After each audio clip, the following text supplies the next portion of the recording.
Welcome to Connected, the podcast from the Embassy of Rwanda in Washington, D.C. Today, we're honored to welcome Mr. Robert Kirkland, a seasoned corporate leader now serving with Amazon Finance in the North America Stores division. His career has also spanned leadership roles at Stanley Black & Decker, Cisco Foods, and PepsiCo. Most recently, Mr. Kirkland traveled to Rwanda as part of a business delegation. In this conversation, he shares his reflections from that visit and how seeing Rwanda firsthand offers a perspective you simply can't get from the headlines.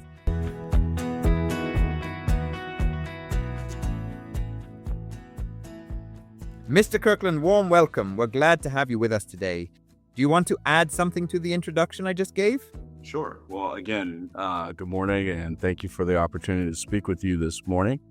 My name, again, is Rob Kirkland. I am a resident of Katy, Texas, which is a city that sits about 30 miles outside of the downtown heart of the city of Houston. I've been a Texas resident 3 times. This latest stint has been for 11 years, but I am originally from Virginia. And so I have traveled the country extensively, both growing up as the child of a government service worker, then as a military service member on active duty, and of course, most recently as a member of corporate America, to which I today work for Amazon in our finance function within the North America Stores division, but previous stints include Stanley Black & Decker out of Baltimore, Maryland, Cisco Food Services out of Houston, Texas, and that's what originally brought me here, and PepsiCo for 13 years at various locations to include New York and Dallas, Texas. And so very happy to be here with you today. I am a proud graduate of Johns Hopkins University Carey School of Business and Hampton University for my undergraduate, where I received a bachelor's degree in economics. And so super happy to be here this morning. Thank you. To kick things off, what inspired you to travel to Rwanda in the first place? Sure. So very interesting story. A very dear friend of mine, Rodney Boyd, who you know, had visited Rwanda at least 4 times in the last 12 months. And after his very first visit, because Rodney and I talk nearly every day, if not every other day, he had been telling me, you have to go to Rwanda. And perhaps like most people around the globe outside of Africa, my reference to Rwanda was the genocide during the 90s. And of course, during that time frame, I had just turned 30. And so I was old enough to at least understand what I was seeing in the news reels. And but beyond that, didn't have much of an introduction to Rwanda. I do, however, trust Rodney's judgment. And so when he initially had said it, it definitely sparked my interest because I had never been to Africa as a continent as a whole. And then after every visit and hearing Rodney's excitement, finally, the opportunity presented itself where I was able to go. And I honestly didn't know exactly what to expect going there. But what I can tell you coming out of there is that I was blown away. It exceeded my expectations, both from the standpoint of returning to Africa as a Black American, never having been to the continent before, but knowing that's where my people originally came from. And just to be able to see Rwanda and the recovery and the atonement and just the sheer friendliness of the people was beyond my expectation. That makes sense. You also mentioned earlier that before coming, your main reference point for Rwanda was the genocide. That's a powerful starting point. After seeing the country firsthand, how did that picture shift for you? Yes, because it is at the center of every conversation that now I evangelize to my friends outside of Rodney they have never been to Rwanda, which is nearly all of them, but never been to Africa as well, which is most of them. That was 30 years ago, so it was quite some time. What I landed and saw was, again, beyond my expectation. First off, upon arriving, and I videoed the descent of the plane into Kigali, and the bright lights of the city just showing up, had even further sparked my excitement on landing in the city. And then, of course, once we had landed and I went through customs, just the sheer welcoming spirit of the people working in the airport and everyone there asking me, is this your first time to Rwanda? And of course, my answer was yes. This is your first time in Africa, brother. And my answer being yes. Everyone was like, brother, welcome home. You cannot, I'm actually getting goosebumps right now, just telling you this. You cannot anticipate what that feels like as a Black American again. And by the way, just so you know, 58 years old, I walked around this God's green earth for 58 years, never having gone home. You can't anticipate what that's going to feel like, but immediately you felt like you were at home. So first off, the people, I guess, is my overarching point. Incredibly welcoming. And then as you drive from the airport to the hotel, and I stayed at the Marriott Kigali, to see the city. And I came in during the evening hours, and so there wasn't the hustle and bustle that I woke up the next day and were able to see once I went out. But to see the people on the street and how beautiful the city was and how clean the city was. Not that I anticipated it was going to be dirty, but many U.S. cities are not necessarily clean, right? Was just amazing. And, the topography was different than I thought. The rolling hills of Kigali reminded me of San Francisco. It just was a really welcoming experience to start out with. Sounds like you had an amazing experience. Mr. Kirkland, before we started recording, you mentioned meeting many people during your visit. Tell us about that. What stood out to you most from those interactions? Yeah, before I get to specifics around, specific opportunities and individuals, I just wanted for a second to just highlight, 30 years removed from a genocide, how a country's people could atone and move forward and be excited about the future of a country. Most countries would not be able to do this. And Rwandans need to understand that they are a special people. Because most people, and Rodney likes to say this, I can't claim authorship to this particular perspective. Most people would be more so concerned about extracting revenge or holding a grudge or whatever have you. The Rwandan people had literally done an about face, to use the military terms, given I was for military, and moved forward to rebuild their country. And in the excitement around the opportunity to make it a better place is beyond reproach there. So I just want to make sure that I made that point, because that was one of the most impressionable things to me while I was there. Now, moving forward, to answer your question more specifically, we had the opportunity to visit ALX, and we had a chance to meet several young entrepreneurs that had business opportunities created by themselves that really got me energized, because within this space of about an hour, hour and a half that we were at ALX, you got a chance to hear some very, very young people, many of which are younger than my adult children, putting together very thoughtful ideas to make their country better and to, provide employment opportunities for their countrymen.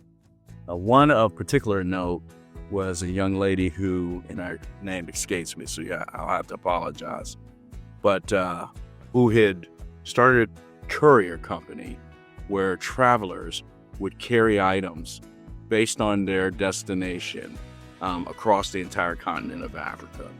And essentially, it was like it was kind of an Airbnb model for delivery within the continent. And it was just so simple, but yet so innovative. And she already started, and the initial results were very good. And so she was just at a point of scale. Well, that story was a story for about 5 different other companies that were pitching their idea for potential angel investors, to which Rodney and I kind of served as. And we're now going back from that experience and talking about how can we help out, because beyond the investment opportunity, there's the goodwill opportunity of actually helping some of these young folks live a better life. And so it was really, really good. Interesting. From those discussions, or even just what you observed, what kinds of investment or partnership opportunities do you think U.S. businesses should be paying more attention to? Yes. I think there are several opportunities that avail themselves within your country. One, and I'll start with, only because I'm in the tech space, Rwanda, both from our visits to the University of Rwanda, which the Vice Chancellor was very nice to spend a material amount of time with us, so kudos to him, as well as our visit to ALU. We spent quite a bit of time with a number of students and faculty and administration at ALU.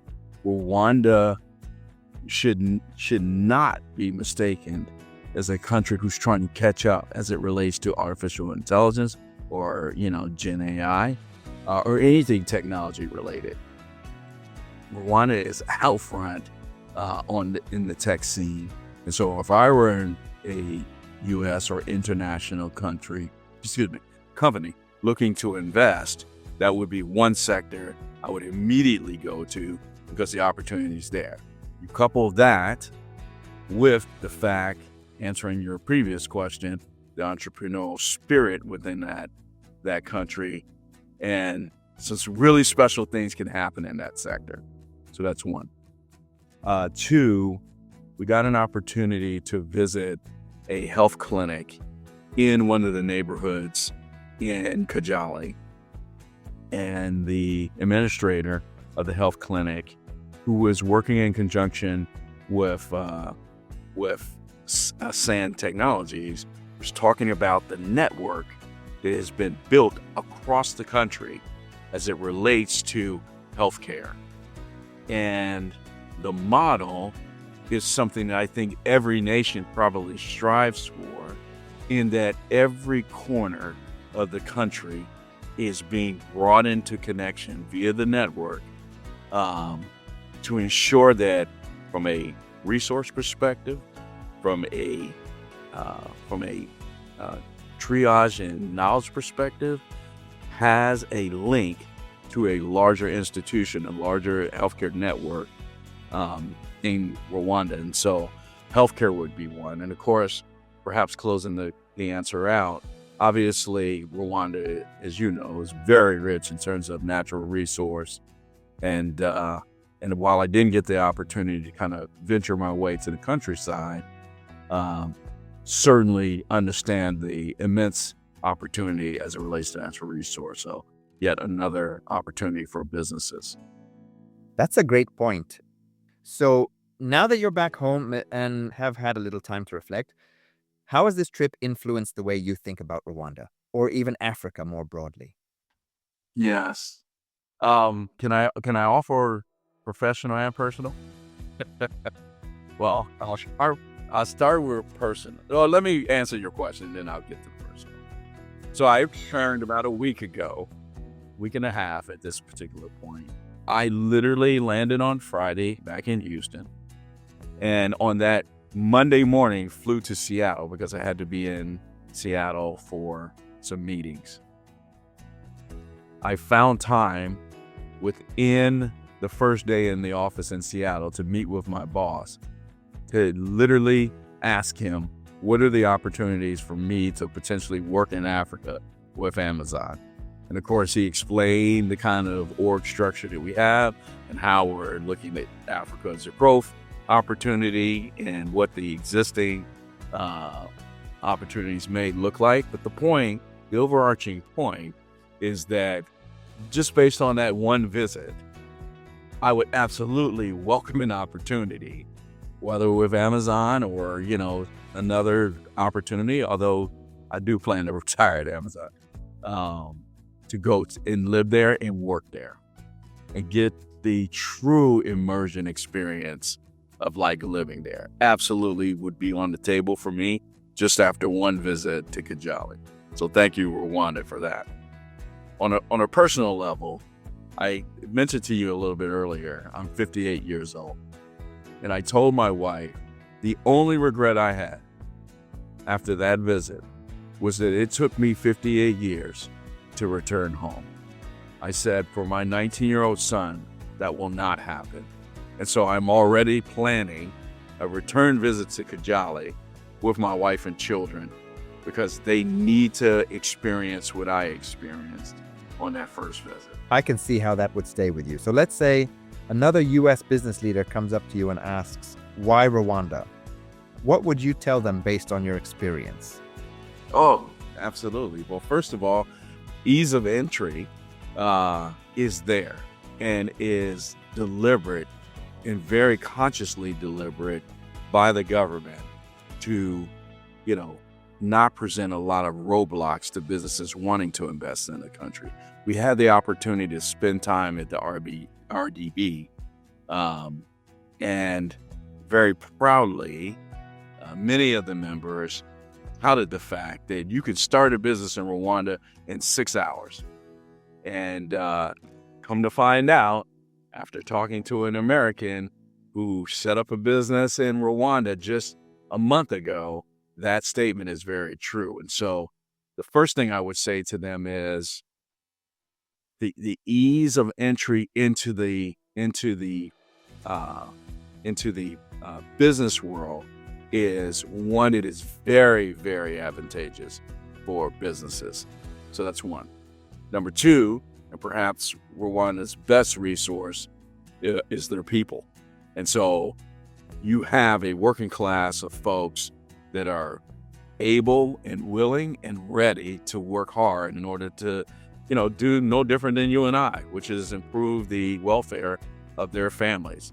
I saw from the street sweepers all the way to the folks that we met at the highest level of business at the RDB, and in between, nothing but hardworking people there. People who earnestly wanted to show up on time, do their job, and again, go home and take care of their families. So, ease of entry, strong workforce. And then I think the third thing I would say is Rwanda's position on the continent, and I'm not telling you anything that you don't know, being as central as it is, if there is expansion to your original plan that goes across the continent, I don't know that you could be in a country that is best situated geographically in order to get to other places to make that expansion plan realistic. That's a strong message. I'm curious though, when you landed back in the US and started sharing your trip with family and friends, how did you describe Rwanda to them? I would tell you, I would describe it as me telling you, like, I was ready to take them to Kigali as soon as I hit the ground here, to turn around and go back. I just really wanted them to have the same experience that I had. I spoke about the people, much like I've talked to you about this morning. I talked to them about the tremendous opportunity that not just Kigali, but Rwanda as a whole has in front of it, with a bright future that country has.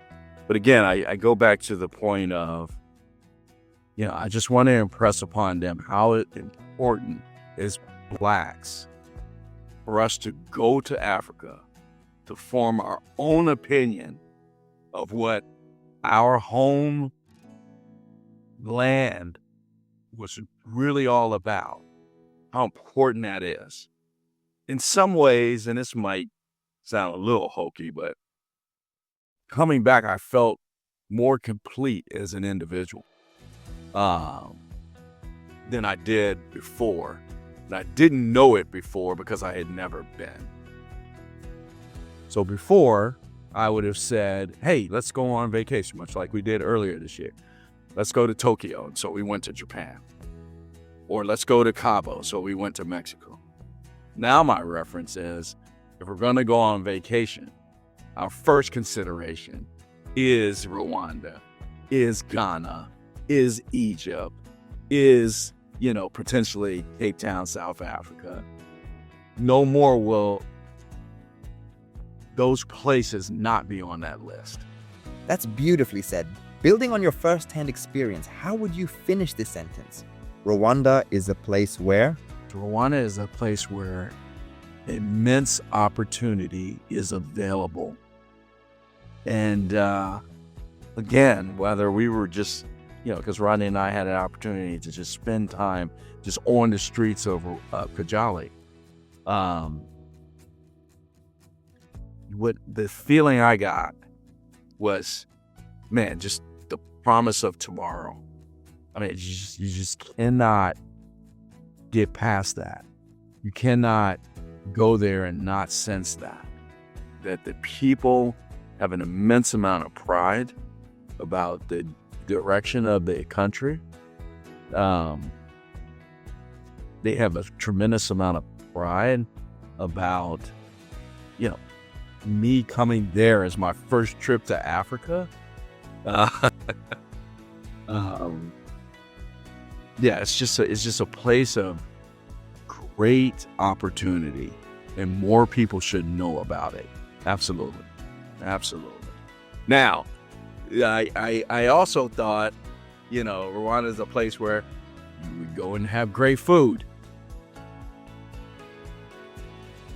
Rwanda is a place where you would go and find an immense amount of just beautiful physical beauty in terms of the landscape, how green of a place it is, right?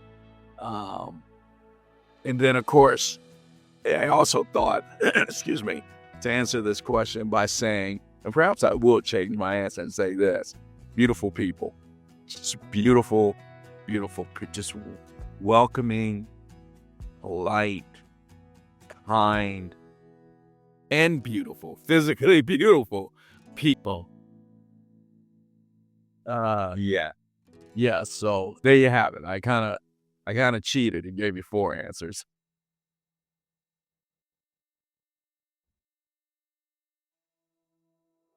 Wonderful. This has been such a rich conversation, Mr. Kirkland, and I've enjoyed hearing your reflections. Before we wrap up, is there anything we haven't touched on that you'd like to add? Sure. Well, listen, again, I really want to thank you all for the high level of preparation that you provided. It really made it easy for me to have had the questions in advance, to think about my answers, and hopefully my answers weren't too, they didn't run along too long, but I mean, it was just an amazing experience, and I want to say, thank you for this opportunity, but perhaps even more so, thank you to your country again for hosting me in the way in which it did. And I will certainly be back, as I said to you before, along with my family. And anything else that you all need in the future, consider me family to be able to deliver that for you. So thank you. Mr. Kirkland, thank you so much for sharing your reflections with us. It's been such a thoughtful and inspiring conversation.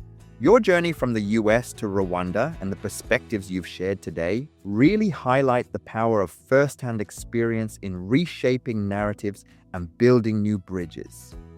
To our listeners, thank you for joining us on Connected, the podcast from the Embassy of Rwanda in Washington, D.C. Stay connected.